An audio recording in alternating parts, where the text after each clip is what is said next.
Hello மக்களே, நம்ம இந்த வீடியோவில் டிஎன்பிஎஸ்லேருந்து ரிலீஸ் பண்ண குரூப் 1 எக்ஸாமுக்கு எப்படி அப்ளை பண்ணுறது அப்படின்னு சொல்லி தான் பார்க்க போகிறோம். ரொம்ப சிம்பிள் ஸ்டெப்பு தான், நீங்களே அப்ளை பண்ணிடலாம். நேற்று தான் பார்த்தீங்கன்னா டிஎன்பிஎஸ்லேருந்து ஒரு 90 வேகன்சிக்கு குரூப் 1 நோட்டிஃபிகேஷன் ரிலீஸ் பண்ணாங்க. அந்த நோட்டிஃபிகேஷன் பற்றி ஃபுல்லாக ஆல்ரெடி பார்த்தாச்சு. அதோட லிங்க் கூட இந்த வீடியோக்கு டிஸ்கிரிப்ஷனில் கொடுத்துருக்கேன். அந்த நோட்டிஃபிகேஷன் பற்றி தெரியாதவங்க அந்த வீடியோவில் எடுத்து பார்த்துக்கோங்க. இப்போ இதில் அப்ளை பண்ணுறதை பற்றி பார்த்துருவோம்.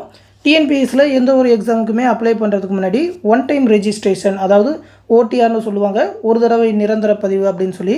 அந்த நிரந்தர பதிவு ஓடிஆர் நீங்கள் ஆல்ரெடி பண்ணியிருக்கணும். ஓடிஆர்னால் ஒன்றும் இல்லை, உங்களோட டீட்டெயில் எல்லாத்தையுமே முன்னாடியே கொடுத்து வச்சுருக்கணும். உங்களோட நேம், அது மட்டும் இல்லாமல் ஃபோட்டோ, சிக்னேச்சர், அது மட்டும் இல்லாமல் உங்களோட எஜுகேஷன் குவாலிஃபிகேஷன், அட்ரஸ் எல்லாமே கொடுத்துருக்கணும். அந்த ஓடிஆர் ஆல்ரெடி இதுக்கு முன்னாடி ஏதாவது எக்ஸாம் அப்ளை பண்ணியிருந்தீங்கன்னா கண்டிப்பாக பண்ணியிருப்பீங்க. இப்போ கூட குரூப் 4க்கு பண்ணியிருந்தாலும் பண்ணியிருப்பீங்க. அப்படி பண்ணலைன்னா ஃபஸ்ட் டைமாக டிஎன்பிஎஸ்சிக்கு அப்ளை பண்ணுறீங்கன்னா அந்த ஒன் டைம் ரெஜிஸ்ட்ரேஷன் பண்ணிவிட்டு வந்து இந்த வீடியோவை பாருங்கள். அந்த ஒன் டைம் ரெஜிஸ்ட்ரேஷன் எப்படி பண்ணுறதுன்னு ஆல்ரெடி நம்ம சேனலில் குரூப் 4க்கு அப்ளை பண்ணுறப்பே வீடியோ போட்டிருக்கேன். ஒன் டைம் ரெஜிஸ்ட்ரேஷன் அது இப்போ ஸ்க்ரீனில் பார்க்குற மாதிரியான இமேஜ் இருக்கும். கீழே பார்த்தீங்கன்னா how to apply TNPSC group 4 exam, TNPSC group 4 தேர்வுக்கு ஓடிஆர் செய்வது எப்படி அப்படின்னு சொல்லி ஒரு டைட்டில் போட்டு கொடுத்துருப்பேன். இந்த மாதிரி தான் இருக்கும். அதிலே பார்த்தீங்கன்னாக்கா நீங்கள் ஆல்ரெடி அப்ளை பண்ணி உங்களோட யூசர் நேம் மறந்துருந்தாலோ பாஸ்வேர்டு மறந்துருந்தாலோ எப்படி கொண்டு வரது, எப்படி தெரிஞ்சுக்கலாம் அப்படின்னு சொல்லியும் அந்த வீடியோவில் சொல்லியிருப்பேன். அதில் எடுத்து பார்த்துக்கோங்க. இந்த வீடியோ லிங்க்குமே இந்த வீடியோக்குள்ளே டிஸ்கிரிப்ஷனில் கொடுத்துருக்கேன். இதை பார்த்துட்டு ஒன் டைம் ரெஜிஸ்ட்ரேஷன் பண்ணிவிட்டு வந்து குரூப் 1 எக்ஸாமுக்கு அப்ளை பண்ணுங்கள். ஒன் டைம் ரெஜிஸ்ட்ரேஷன் பண்ணதுக்கப்புறம் மறுபடியும் டிஎன்பிஎஸ்சியோட அஃபீஷியல் வெப்சைட்டுக்கு வந்துக்கோங்க. tnpsc.gov.in அப்படின்ற வெப்சைட் தான் டிஎன்பிஎஸ்சியோட அஃபீஷியல் வெப்சைட். அப்படி இல்லைனா கூகுளில் நீங்கள் டிஎன்பிஎஸ்சின்னு ஃபஸ்ட்டு டைப் பண்ண உடனே ஃபஸ்ட்டு லிங்கே அதுதான் காட்டும். அதில் வந்துட்டிங்கன்னா ஃபஸ்ட்டு கீழே அப்ளை ஆன்லைன் அப்படின்னு சொல்லியிருக்கோம். நீங்கள் முடிஞ்ச வரைக்கும் லேப்டாப் அப்படி இல்லைனா பிசியில் ட்ரை பண்ணுங்கள். ஃபோன்லாம் ட்ரை பண்ணிங்கனாக்கா பேக்கில் வரப்போ நிறைய பிரச்சனைலாம் ஆகும், ஒழுங்காக அப்ளை பண்ண முடியாமல் போகும். அதனால் முடிஞ்ச வரைக்கும் லேப்டாப் இல்லைனா பிசியில் ட்ரை பண்ணுங்கள். அப்ளை ஆன்லைன் அப்படின்ற லிங்கை ப்ரெஸ் பண்ணிங்கன்னா டிஎன்பிஎஸ்சியோட இன்னொரு அப்ளை பண்ணுற பேஜுக்கு போகுதோ இந்த மாதிரி இருக்கும். அதில் பார்த்தீங்கன்னா விண்ணப்பிக்க அப்படின்னு சொல்லி இந்த இடத்துல இருக்கும். அந்த விண்ணப்பிக்கன்ற லிங்கை ப்ரெஸ் பண்ணிக்கோங்க. அந்த லிங்கை ப்ரெஸ் பண்ண உடனே இந்த மாதிரி குரூப் 1 எக்ஸாமுக்கு அப்ளை பண்ணுற மாதிரி இந்த இடத்துல அப்ளை நவ் அப்படின்னு சொல்லியிருக்கும். ஏன்னா இப்போதைக்கு குரூப் 1 அப்ளிகேஷன் மட்டும்தான் ஓப்பனில் இருக்குது. இந்த அப்ளை நவ் அப்படின்றத கிளிக் பண்ணுங்கள். உங்களோட பயனாளர் குறியீடு, கடவுச்சொல் கேட்கும், அதாவது லாகின் ஐடி, பாஸ்வேர்டு. நீங்கள் இப்போ ஒன் டைம் ரெஜிஸ்ட்ரேஷன் பண்ணுறப்ப நீங்களே ஒரு யூசர் நேம் கொடுத்துருப்பீங்க. அதை டைப் பண்ணி பாஸ்வேர்டு கொடுத்துக்கோங்க.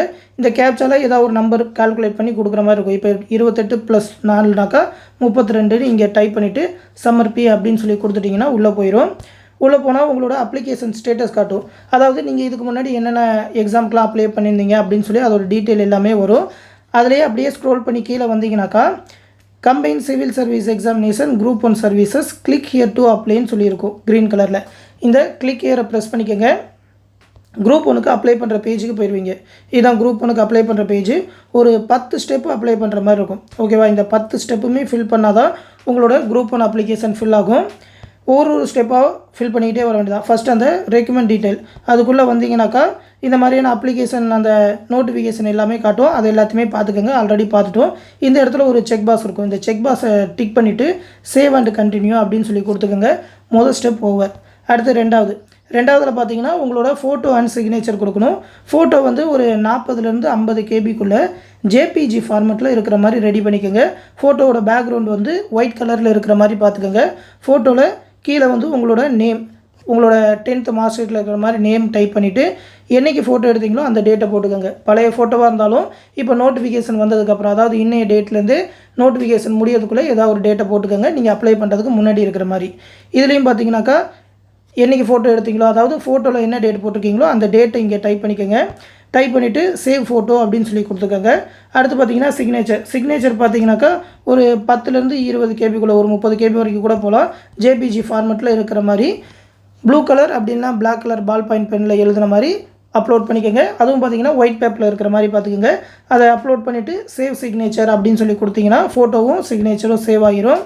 சேவ் ஆகிடுச்சுன்னா அப்படியே ஸ்க்ரோல் பண்ணி கீழே வந்தீங்கன்னா உங்களோட டீட்டெயில் எல்லாமே ஓடிஆரில் நீங்கள் கொடுத்துருப்பீங்க. அந்த டீட்டெயில் எல்லாமே உங்களோட மெயில் ஐடி, ஃபோன் நம்பர் எல்லாமே காட்டும். கீழே வந்தீங்கன்னா இந்த மாதிரி ஃபார் வெரிஃபிகேஷன் பர்பஸ்னு காட்டி உங்களோட நேம் கேட்கும். உங்களோட 10th மார்க் ஷீட்டில் இருக்கிற மாதிரி நேமை டைப் பண்ணிக்கோங்க. இனிஷியல் போட்டுக்கோங்க. உங்களோட டேட் ஆஃப் பர்த்தை சூஸ் பண்ணிக்கோங்க. பாலினம், வகுப்பு, ஃபோன் நம்பர், மெயில் ஐடி எல்லாத்தையுமே மறுபடியும் டைப் பண்ணணும். டைப் பண்ணிவிட்டு இந்த செக் பாக்ஸை டிக் பண்ணிவிட்டு சேவ் அண்ட் ப்ரொசீட்னு கொடுத்துக்கோங்க. இந்த டீட்டெயில் இதில் காட்டுற ஒன் டைம் ரெஜிஸ்ட்ரேஷன் டீட்டெயில் ஏதாவது சேஞ்ச் பண்ணால் இந்த இடத்துல எடிட் இன் ஓடிஆர்னு இருக்கும். அதில் போய் உங்களோட ஒன் டைம் ரெஜிஸ்ட்ரேஷனில் திருத்திட்டு வந்துட்டு தான் மறுபடியும் அப்ளை பண்ணணும். எந்த சேஞ்சஸ் பண்ணலான்னு ஓடிஆரில் ஒரு தடவை பண்ணிவிட்டு வந்து தான் இதுக்கு அப்ளை பண்ணணும். அதை கரெக்டாக பார்த்துக்கோங்க. எந்த டீட்டெயில் மாற்றினாலும் அப்படி தான்.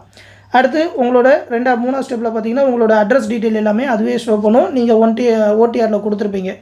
அதை எல்லாத்தையுமே பார்த்துட்டு இந்த செக் பாக்ஸை டிக் பண்ணிவிட்டு மறுபடியும் சேவ் அண்ட் கண்டினியூன்னு கொடுத்துக்கோங்க. இந்த ஸ்டெப்பும் ஓவர். இதுலேயே ஏதாவது அட்ரஸ் டீட்டெயில் மாற்றோம்னாக்கா ஃபஸ்ட்டு ஓடிஆரில் போய் சேஞ்ச் பண்ணிவிட்டு வந்து தான் இந்த அப்ளிகேஷனில் சேஞ்ச் பண்ணணும்.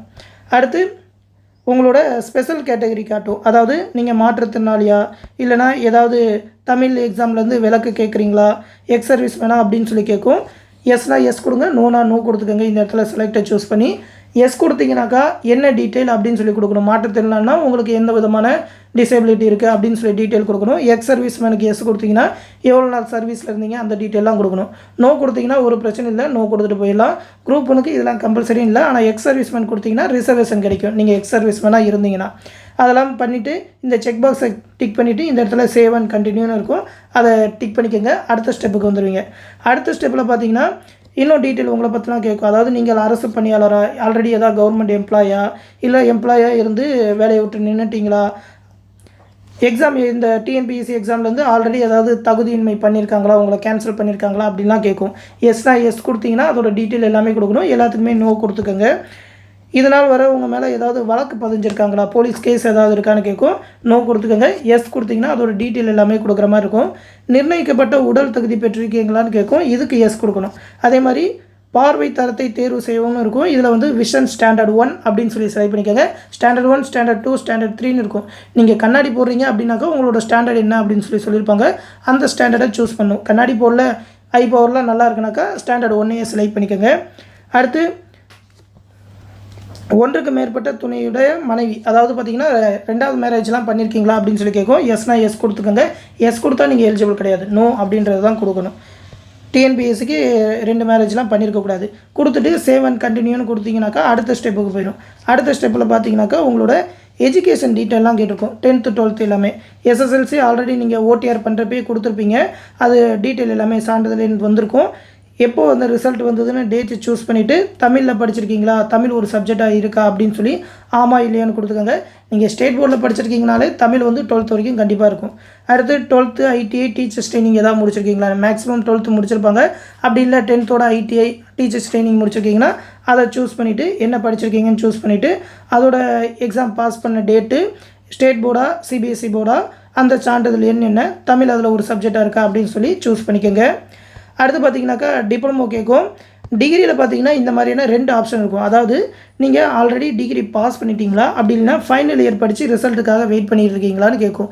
ஏன்னா குரூப் 1க்கு ஃபைனல் இயர் எக்ஸாம் எழுதி ரிசல்ட்டுக்காக வெயிட் பண்ணுறவங்களும் அப்ளை பண்ணலாம், எலிஜிபிள் தான். பாஸ் பண்ணிட்டீங்கன்னா இந்த ஃபஸ்ட்டு பாக்ஸை டிக் பண்ணிக்கோங்க. டிக் பண்ணிங்கன்னா தான் உங்களோட டிகிரி பற்றின டீட்டெயில் எல்லாமே கேட்கும். லா டிகிரியா, யூஜியா, பிஜியா அப்படின்னு சொல்லி ஒரு டிகிரியாக கேட்கும். யூஜியாவது மினிமம் படிச்சிருக்கணும். லா டிகிரி முடிச்சிங்கனாக்கா உங்களுக்கு தனி ப்ரிஃபரன்ஸ் உண்டு.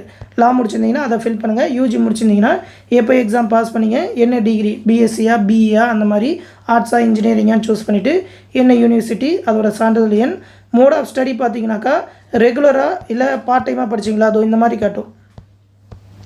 டிகிரியில் ரெகுலராக இல்லை ஈவினிங் கிளாஸாக, ஓப்பன் யூனிவர்சிட்டியா, ஓப்பன் அண்ட் டிஸ்டனா, ஆன்லைனில் படிச்சிங்களா, கரஸ்பாண்டன்ஸில் படிச்சிங்களா, இல்லை அதர் மோடில் படிச்சிங்களா அப்படின்னு சொல்லி கேட்கும். மேக்ஸிமம் பேர் ரெகுலரில் படிச்சிருப்பாங்க. சப்போஸ் கரஸ்பாண்டனில் படிச்சிருக்கீங்க, டிஸ்டன்ஸ் எஜுகேஷனில் படிச்சிருக்கீங்க, ஈவினிங் கிளாஸ் அப்படின்னாக்கா அதை சூஸ் பண்ணிக்கோங்க. அதை பற்றி டீட்டெயில் எதுவுமே கேட்காது. எப்படி படிச்சிருக்கீங்க அப்படின்றது மட்டும் தான் கேட்கும். அதை சூஸ் பண்ணிவிட்டு பிஜி முடிச்சிருக்கீங்களா அதெல்லாம் கொடுத்துருங்க. பிஜிலாம் இதுக்கு ஓவர் குவாலிஃபிகேஷன் தான், தேவையில்லை. அடுத்து ப்ரிஃபரன்ஷியல் குவாலிஃபிகேஷன் அப்படின்னு சொல்லியிருக்கோம். இவங்க காட்டின டிகிரியில் ஏதாவது படிச்சிருக்கீங்களான்னு பாருங்கள். ஏன்னா பார்த்தீங்கன்னா ஸ்பெசிஃபிக்காக சில போஸ்ட்டுக்கு இந்த ப்ரிஃபரன்ஸ் எல்லாமே கேட்பாங்க. இந்த டிகிரி இருந்ததுன்னா ஃபஸ்ட்டு ப்ரிஃபரன்ஸ் உங்களுக்கு கொடுப்பாங்க. அப்படி ஏதாவது இருந்தால் அதை டிக் பண்ணிக்கோங்க. ஃபிசிக்கல் ரெக்யூமெண்ட் கேட்கும், எல்லாருக்கிட்டையுமே கேட்கும். ஃபிசிக்கல் ரெக்யூமெண்ட் வந்து டிஎஸ்பி போஸ்ட்டுக்கும் அந்த ஃபயர் அண்ட் ரெஸ்கியூ சர்வீஸோட அந்த ஆஃபீஸர் போஸ்ட்டுக்கு மட்டும்தான் தேவை. மற்றபடி எல்லா போஸ்ட்டுக்குமே தேவை கிடையாது. இருந்தாலும் அந்த டீட்டெயில் எல்லாமே கொடுக்குற மாதிரி இருக்கும். ஹைட்டு, வெயிட்டு, அந்த ஜஸ்ட் மெஷர்மெண்ட் எல்லாமே கேட்குற மாதிரி இருக்கும். அதாவது மூச்சை உள்ளே இழுத்தா எவ்வளோ சென்டிமீட்டர், வெளியே விட்டால் எவ்வளோ சென்டிமீட்டர்னு. உள்ளே இழுக்கிறது வந்து வெளியே இழுக்கிறத விட வெளியே விடுறத விட ஒரு 5 சென்டிமீட்டராவது அதிகமாக இருக்கிற மாதிரி போட்டுக்கோங்க. மற்ற போஸ்ட்டுக்கெலாம் பார்த்திங்கன்னா இந்த ஃபிசிக்கல் ஸ்டாண்டர்ட் தேவையில்லை தான், இருந்தாலும் கேட்பாங்க, அதை கொடுக்கணும். கொடுத்துட்டு இந்த செக் பாக்ஸை டிக் பண்ணிவிட்டு சேவ் அண்ட் கண்டினியூன்னு கொடுத்தீங்கன்னாக்கா அடுத்த ஸ்டெப்புக்கு போயிடும். அடுத்த ஸ்டெப்பில் பார்த்தீங்கன்னாக்கா பிஎஸ்டிஎம் அதாவது தமிழ் வழியில் படிச்சிருக்கீங்களான்னு கேட்பாங்க. எஸ்ஸா நோவா அப்படின்னு சொல்லி கொடுக்கணும். நல்லா நோட் பண்ணிக்கோங்க. குரூப் 1 வந்து டிகிரி ஸ்டாண்டர்ட். நீங்கள் இதில் எஸ் கொடுக்குறீங்க அப்படின்னாக்கா நீங்கள் டிகிரி வரைக்குமே தமிழில் தான் படிச்சிருக்கணும். 12th வரைக்கும் தமிழில், டிகிரிலாம் இங்கிலீஷ்னாக்கா நோ தான் கொடுக்கணும். நீங்கள் ஃபுல்லாக தமிழில் படிச்சிருந்தா மட்டும் எஸ் கொடுங்க. எஸ் கொடுத்தீங்கன்னாக்கா அந்த பிஎஸ்டிஎம்க்கான டீட்டெயில் எல்லாமே கொடுத்துருக்கணும். நீங்கள் பிஎஸ்டிஎம் சர்டிஃபிகேட் வாங்கி வச்சுருக்கணும் டிகிரி வரைக்கும். அதோட டீட்டெயில் எல்லாமே கொடுக்கணும். ஆல்ரெடி குரூப் 4க்கு அப்ளை பண்ணப்போ பார்த்துருப்பீங்க. நோ கொடுத்தீங்கன்னா ஒரு பிரச்சனையும் இல்லை. நோ கொடுத்துட்டு இந்த சேவ் அண்ட் ப்ரொசீட் அப்படின்னு சொல்லி கொடுத்தீங்கன்னா அடுத்த ஸ்டெப்புக்கு போயிடும். இதிலே கொடுத்துருப்பாங்க பாருங்கள். நான் தமிழ் வழி பயின்றதற்கான இடஒதுக்கீட்டினை தூக்க விரும்பவில்லை என தேர்வு செய்துள்ளேன். எனவே இப்பதவிக்கான பிஎஸ்டிஎம் இடஒதுக்கீட்டினை இனி கோர மாட்டேன் என உறுதியளிக்கிறேன்னு சொல்லி இந்த இடத்துல ஆம்னு கொடுக்கணும். அதாவது இந்த இடத்துல இல்லைன்னு கொடுத்தீங்கன்னாக்கா பிஎஸ்டிஎம் உங்களுக்கு கிடையாதுன்னு அர்த்தம். மேக்ஸிமம் பேர் இருக்க மாட்டாங்க. டிகிரி ஸ்டாண்டர்ட் வரைக்கும் படிச்சிருக்க மாட்டாங்க. ஆர்ட்ஸில் தான் இருக்கும். இன்ஜினியரிங்லையும் கொஞ்சம் தான் டிகிரி இருக்குது. தமிழில் ஃபுல்லாக படிச்சிருந்தா மட்டும் கொடுங்க. அடுத்து பார்த்திங்கன்னா அடுத்த டீட்டெயிலில் எக்ஸ்பீரியன்ஸ் கேட்கும். அதாவது பார்த்திங்கன்னா இண்டஸ்ட்ரியல், பர்சனல் மேனேஜ்மெண்ட், லேபர் வெல்ஃபேரில் உங்களுக்கு எக்ஸ்பீரியன்ஸ் இருக்கா அப்படின்னு சொல்லி. ஏன்னா அது ஒரே ஒரு போஸ்ட்டுக்கு எக்ஸ்பீரியன்ஸ் கேட்குறாங்க. இருந்ததுன்னா எஸ் கொடுங்க, இல்லைனா நோ கொடுத்துடலாம். எஸ் கொடுத்தீங்கன்னா அதோட டீட்டெயில் எல்லாமே கொடுக்கணும். கொடுத்துட்டு சேவ் அண்ட் கண்டினியூ அப்படின்னு சொல்லி கொடுத்தீங்கன்னா அடுத்த ஸ்டெப்புக்கு போயிடும். அடுத்த ஸ்டெப்பில் எக்ஸாம் சென்டர் சூஸ் பண்ணும். தேர்வு மையம் ஃபஸ்ட்டு எங்கே கொடுக்குறீங்களோ மேக்ஸிமம் அந்த டிஸ்ட்ரிக்டில் தான் எக்ஸாம் இருக்கும். எங்கே எக்ஸாம் எழுத விரும்புகிறீங்களோ அந்த டிஸ்ட்ரிக்டை ஃபஸ்ட்டு செலக்ட் பண்ணிக்கோங்க. ரெண்டாவது வந்து ஆப்ஷன் தான். மேக்ஸிமம் கொடுக்க மாட்டாங்க. ஆப்ஷன் தான். பக்கத்து டிஸ்ட்ரிக்ட் ஏதாவது கொடுத்துக்கோங்க. தேர்வு மையம் அது வந்து மெயின்ஸ் எக்ஸாமுக்கு சென்னை மட்டும்தான் இதில் ஆப்ஷனே இருக்கும். அந்த சென்னையை சூஸ் பண்ணிக்கோங்க. வேறு எங்கேயுமே மெயின்ஸ் எக்ஸாம் கிடையாது. மற்றபடி அந்த எக்ஸாம் டீட்டெயில் பேட்டர்ன் எல்லாமே காட்டும். அது எல்லாத்தையுமே நோட்டிஃபிகேஷனில் பார்த்துருப்போம். ஃபீஸ் ஸ்டேட்டஸ் நீங்கள் ஆல்ரெடி 3 எக்ஸாமுக்கு மேலே அப்ளை பண்ணி அந்த ஃபீஸ் கன்சன்ஸ் எல்லாம் யூஸ் பண்ணியிருந்தீங்கன்னாக்கா ஃபீஸ் பே பண்ண சொல்லும். எஸ்சி எஸ்டி கேண்டிடேட்டுக்கு இது எப்போவுமே ஃப்ரீயாக தான் இருக்கும். ஃபீஸ் கன்சன்ஷன் எப்போவுமே உண்டு. அது மற்ற OBC, BC candidate, MBC, BC கேண்டிடேட்லாம் 3 தடவை ஃப்ரீ சான்ஸ் உண்டு. ஜென்ரல் கேட்டகரியில் வரவங்க ஃபீஸ் பே பண்ணும். இந்த இடத்துல நீடு டு பேவா இல்லை ஃபீஸ் கன்சன்ஷன் இருக்கான்னு பாருங்கள். இருந்ததுன்னா எஸ் கொடுத்துக்கோங்க. இல்லைனாக்கா நீங்கள் பே பண்ணணும். நீங்கள் 3 தடவைக்கு மேலே யூஸ் பண்ணிட்டீங்கனாக்கா பே பண்ணணும்னு சொல்லி அதை காட்டினதுக்கப்புறம் இந்த செக் பாக்ஸை டிக் பண்ணிவிட்டு சேவ் அண்ட் கண்டினியூன்னு கொடுத்துட்டிங்கனாக்கா அப்ளிகேஷன் ப்ராசஸ் எல்லாமே ஓவர். உங்களோட அப்ளிகேஷன் ஃபார்மோட ப்ரிவியூ காட்டும். கீழே ஒரு 16 செக் பாக்ஸ் இருக்கும். அந்த 16 செக் பாக்ஸுமே டிக் பண்ணிவிட்டு கீழே ஐ கன்ஃபார்ம் அண்ட் எபோவ்னு இருக்கும். இதையும் டிக் பண்ணிவிட்டு I agree to finally submit my online application அப்படின்றத டிக் பண்ணிங்கன்னா அப்ளிகேஷன் ஓவர் ஆயிடும். அடுத்து மறுபடியும் பார்த்தீங்கன்னா செக்கிங் கேட்டும். டிக்ளரேஷன் காட்டும். அந்த டிக்ளரேஷனோட செக் பாக்ஸையும் டிக் பண்ணிவிட்டு இந்த ஐ கன்ஃபார்ம் எபோவ் கொடுத்துட்டு இந்த க்ரீன் கலரை ப்ரெஸ் பண்ணிக்கோங்க. மறுபடியும் இன்னொரு தடவை பார்த்தீங்கன்னாக்கா இன்னொரு டிக்ளரேஷன் காட்டும். அதை டிக் பண்ணிட்டீங்கன்னா ப்ரொசீட் டு பேமெண்ட்டும் போகும். பேமெண்ட்டுக்குள்ளே போயிடும். பேமெண்ட் ஆப்ஷன் உங்களுக்கு இருந்தால், இல்லைனாக்கா அப்ளிகேஷன் சப்மிட்டட் சக்ஸஸ்ஃபுல்லின்னு க்ரீன் கலரில் வந்துடும். பேமெண்ட்டில் ஆப்ஷனில் இந்த இடத்துல எப்படி பே பண்ண போகிறீங்க, ஆன்லைன்லையா எஸ்பிஐயா அப்படின்னு சொல்லி சூஸ் பண்ணிவிட்டு இந்த இடத்துல பே பண்ணுறதுக்கான ஆப்ஷன் ஓப்பன் ஆகும். அந்த பே நவுன்னு கொடுத்தீங்கன்னாக்கா பே பண்ணுற ஆப்ஷன் போயிடும். சப்போஸ் நீங்கள் ஆல்ரெடி பே பண்ணி உங்களுக்கு சக்ஸஸ் ஆகலை ஆனால் அமௌண்ட்டு போயிடுச்சுனாக்கா இந்த இடத்துல ரீஃப்ரெஷ் ப்ரீவியஸ் அமௌண்ட்டுன்னு இருக்குல்ல, இதை கிளிக் பண்ணிங்கனாக்கா அந்த பேஜ் வந்து ரீஃப்ரெஷ் ஆகி உங்களோட பேமெண்ட் கன்ஃபார்ம் ஆயிடும். இது மட்டும்தான் ப்ராசஸ். அப்ளிகேஷன் சப்மிட் ஆயிடும். ஃபைனலாக ஒரு தடவை உங்களோட அப்ளிகேஷன் டேஷ்போர்டோட அப்ளிகேஷன் மை அப்ளிகேஷனில் வந்து இந்த combine civil service examination group 1ல் அப்ளை பண்ணிட்டீங்களா, இந்த மாதிரி எடிட் கார்டு தான் பாருங்கள். ஸ்டேட்டஸ் வந்து கன்ஃபார்ம்டு அப்படின்னு சொல்லி இருக்கணும். பேமெண்ட்டில் பெய்டா இல்லை ஃபீஸ் கன்சன்ஷனாக இந்த இடத்துல டேஷ் அப்படின்னு சொல்லி பிளாங்காக இருக்கும். பே பண்ணியிருந்தீங்கனாக்கா இந்த இடத்துல இந்த மாதிரியான ஒரு நம்பர் காட்டும். அதெல்லாம் காட்டுதா அப்படின்னு சொல்லி கரெக்டாக பார்த்துக்கோங்க. இந்த இடத்துல கன்ஃபார்ம்டு இருந்தாலே நீங்கள் அப்ளை பண்ணிட்டீங்க அப்படின்னு சொல்லி அர்த்தம். இந்த ஸ்டேட்டஸ் எல்லாமே கரெக்டாக இருக்கான்னு பாருங்கள். இதில் ஏதாவது டவுட் இருந்ததுனாக்கா கமெண்ட்ஸில் கேளுங்க.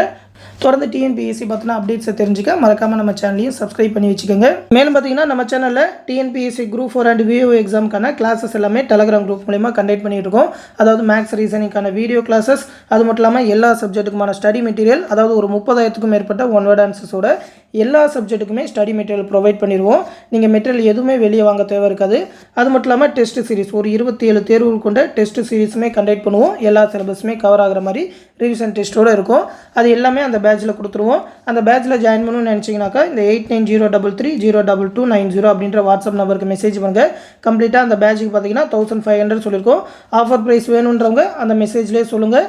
அவங்க ஃபீஸ் கம்மி பண்ணி சொல்லுவாங்க. அது மட்டும் இல்லாமல் பார்த்தீங்கன்னாக்கா குரூப் 4 எக்ஸாமுக்கு தேவையான மெட்டீரியல் எல்லாமே இண்டிவிஜுவலாக ஒவ்வொரு சப்ஜெக்ட்டுக்கும் தனித்தனியாகவும் ப்ரொவைட் பண்ணிகிட்ருக்கோம் பிடிஎஃபாக. உங்களுக்கு என்ன சப்ஜெக்ட்டுக்கான மெட்டீரியல் வேணுமோ அதை மட்டும் கூட நீங்கள் வாங்கிக்கலாம். ஏன்னா ஒரு சில மெட்டீரியல் உங்ககிட்ட இருக்கும், சில மெட்டீரியல் இருக்காது. இல்லாத மெட்டீரியல் மட்டும் வாங்கிக்கலாம். அந்த மெட்டீரியல் எப்படி இருக்குன்னு தெரியாதவங்க இந்த பிடிஎஃப்லேயே சாம்பிள் பிடிஎஃப் கொடுத்துருக்கோம் அந்த மெட்டீரியல் பற்றி. அந்த சாம்பிள் பிடிஎஃப் எல்லாமே ஒவ்வொரு சப்ஜெக்ட்டுக்குமே டவுன்லோட் பண்ணி பார்த்துக்கிட்டு மெட்டீரியல் எப்படி இருக்குன்னு தெரிஞ்சுக்கிட்டே நீங்கள் வாங்கிக்கலாம். ஏன்னா பார்த்தீங்கன்னா எல்லாமே ஸ்கூல் புக்ஸை பேஸ் பண்ணி ஒன்லைனராகவே எடுத்திருக்கோம். ரொம்பவுமே சூப்பராக இருக்கும். ஆல்ரெடி நிறைய பேர் மெட்டீரியல் வாங்கியிருக்காங்க. எல்லாருமே இனிஷியலாக ஒரு மெட்டீரியல் வாங்குறவங்க அது நல்லா இருக்குன்னு சொல்லிட்டு மற்ற மெட்டீரியல் எல்லாமே வாங்குறாங்க. உங்களுக்கு தேவையானாலும் நீங்கள் இந்த மெட்டீரியல் வாங்கிக்கலாம். பேட்சில் ஜாயின் பண்ணாலும் சரி, மெட்டீரியல் வேணுனாலும் சரி, இந்த வாட்ஸ்அப் நம்பருக்கு மெசேஜ் பண்ணுங்கள்.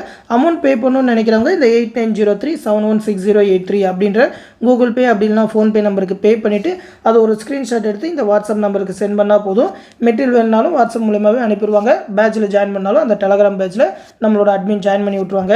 இந்த மெட்டீரியல் பற்றி ஆல்ரெடி ஃபுல் டீட்டெயிலோட வீடியோ போட்டிருக்கோம். அந்த லிங்க்குமே இந்த பிடிஎஃப்ல இருக்கும், எடுத்து பார்த்துக்கோங்க. அது மட்டும் இல்லாமல் நம்மளோட கிளாஸ் பேட்ச், அந்த டெஸ்ட் பேட்ச் ஷெடியூல் எல்லாமே தனியாக ஒரு பிடிஎஃபாக கொடுத்துருக்கோம். அந்த பிடிஎஃப் லிங்க்கும் இந்த வீடியோக்குள்ளே டிஸ்கிரிப்ஷனில் இருக்கும். டெஸ்ட் ஷெடியூல் எல்லாத்தையுமே பார்த்துக்கிட்டு ஜாயின் பண்ணிக்கோங்க. எந்த டவுட்னாலும் இந்த வாட்ஸ்அப் நம்பருக்கு கேட்டு தெரிஞ்சுக்கோங்க. அடுத்து இன்னொரு முக்கியமான அப்டேட்டோட சந்திக்கிறேன். நன்றி.